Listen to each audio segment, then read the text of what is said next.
Welcome to the Wonder With Me podcast, where I, Dr. Tonia Winchester, invite you to get curious with me about all things mind-body healing, especially how we can unlock the incredible healing power of our unconscious minds, so that we can all get out of stress mode and go back into healing mode. We'll talk about how you can easily create healthy, sustainable self-care habits so that you can calm your mind, sleep deeply, wake rested, and enjoy happy, energized days. Ultimately, so that you can make a bigger difference in your well-being and that of your family and the world around you.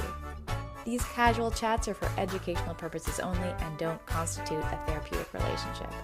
With all that said, let's get this episode underway. Come wonder with me. Hey, welcome back to another episode of the Wonder With Me podcast. I am your hostess, Dr. and or coach, Tonia Winchester, and this is season 1, episode 12.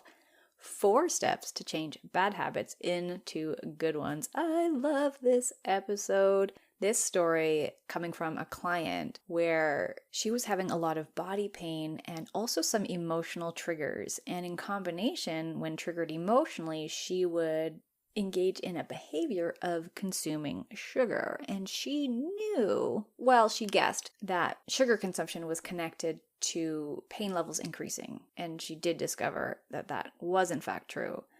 So this is a story of how we uncovered what was actually underneath these triggers, the emotional triggers as well as the behavior triggers, what we did to clear them, and what changed for her as a result. This is an awesome and powerful story. A couple addendums before we dive in.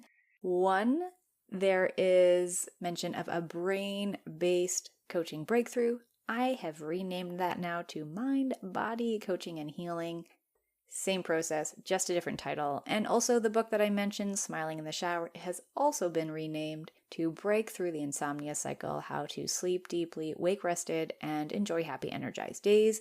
And it's not just for people with insomnia, it's for people who are stuck and struggling in patterns of stress, anxiety, overwhelm, burnout, insomnia, and even chronic pain, like this client example explains. Okay, that's enough of me preambling here for you. Let's get into it. Let's get wondering. 4 steps to change bad habits into good ones. I love telling client stories because they illuminate common human concerns and challenges. We see ourselves in the stories of our fellows, and as a result, we learn deeply about ourselves. This one particular client came to me with hip and neck pain. She had been in several accidents and sustained several injuries over the years through the sports and activities she was engaged in. She suspected that when she ate sugar, it aggravated her pain levels. It seemed to inflame her like it does most people. Early on in her brain-based coaching breakthrough, she recounted details of her weekend, sharing how she and her partner had the same fight that they'd had a million times before. Shortly after that, she quote-unquote found herself eating an entire bag of candy. Just before diving into the bag, she said to herself, "Whatever, I don't care," convincing herself that eating sugar wasn't such a big deal. She even tipped the bag upside down to pour every last grain of sugar into her mouth. I asked her, "When you say that, who are you referring to? Who don't you care about?" Pause. She looks down at her fidgeting hands on her lap. She's feeling something, avoiding something. She finally looks back up and makes eye contact. Me, I guess. And when you're not caring about yourself, what are you doing instead? Sabotaging myself. How does not caring about and sabotaging yourself help you? Another pause. It's less risky. There's less skin in the game. If I don't prioritize caring about myself, I don't have to be disappointed. I can reject myself before others have the chance to not care about me. She had created, unconsciously of course, a perfect strategy to protect herself emotionally. And while this strategy was originally helpful when she created it, over time it became the opposite and was causing harm, both emotionally and physically. It was no longer helping her get what she wanted and in fact was hindering it. After a few more coaching questions, we identified a root cause limiting decision. I'm not valuable. This was a core, unconscious statement that at some point in her life she decided to believe. Believing that statement unconditionally caused the trigger of her fighting with her boyfriend to lead her to, quote unquote, find herself in the behavior of consuming copious amounts of sugar. I put found and find in quotes because until this session, this behavior was completely below the level of her conscious awareness. We were able to bring it to light, and the clue to this pattern was when she said, "Whatever, I don't care." As a timeline therapy master practitioner, I guided her through the process to clear that limiting decision, which created a new neurological strategy for her. She told me at our next session that she went cold turkey off sugar.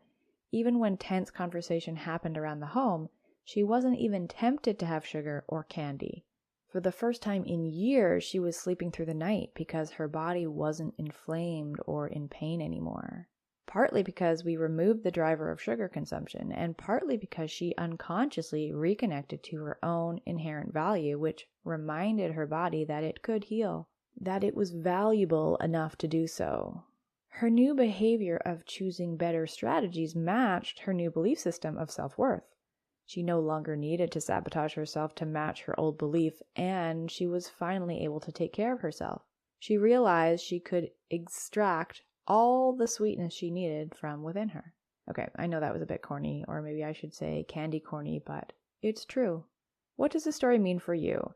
Well, if you're like most people, you probably have some habits that you know aren't good for you and what you want to create in your life. The way out of those bad habits is first to pay attention to them and get curious. Step 1, slow down and check in. Reverse engineer the strategy. Notice what you're feeling emotionally just before you do the behavior or habit. And just before you feel that emotion, what's going on around you? What are you thinking inside your head? Step 2, confirm by playing it through slowly. What's the trigger? Is it something you see or hear or feel in your environment? What thought does that cause? What emotion does that thought lead to? And what behavior does this pattern result in? This is what we call in NLP your strategy. It happens in a nanosecond, and it starts with something that you observe or sense from the outside, which translates into a thought, which creates a feeling, which drives the behavior. Step 3, find the unconscious driver. Ask yourself now, in order for the strategy to play out from trigger through the thought, emotion to the behavior, what would you have to believe about yourself? This is the root cause limiting belief or decision that's driving the behavior. Step 4, challenge the driver. Now that you know your limiting belief, start to challenge it. Ask yourself to list 3 examples of when the opposite is true. If you believe that instead, how would your behaviors change? What benefit would come as a result? Start to imagine your future with the new helpful beliefs and behaviors in place. Practice them in your imagination. Now, this alone might be enough for some people to transform, all on their own, and others need coaching, and that's exactly what I do. I help people to change deep unconscious limiting beliefs and decisions into positive ones so that they can change their behaviors and create new positive results in their lives. If you want to learn more about this, I suggest checking out my book, Smiling in the Shower, the simple, swift way to break through burnout and create happy, energized days, which you can find over on ToniaWinchester.com. Thank you so much for listening, and may you choose to make all your dreams come true. Hey, thanks for wondering with me today. If you've got something good out of this, then please forward this episode along to the people who you know could benefit. Be sure to subscribe, and if you're really keen, you leaving us a rating and review helps us to help more people, so thank you in advance for that. If you're wanting more insights about how you can leverage the power of your unconscious mind to go back into healing mode, head on over to ToniaWinchester.com, where you'll find my book, Breakthrough the Insomnia Cycle, and other helpful ideas. Thanks again, and we'll connect on the next episode of the Wonder With Me podcast. In the meantime, may you choose to make all of your dreams come true.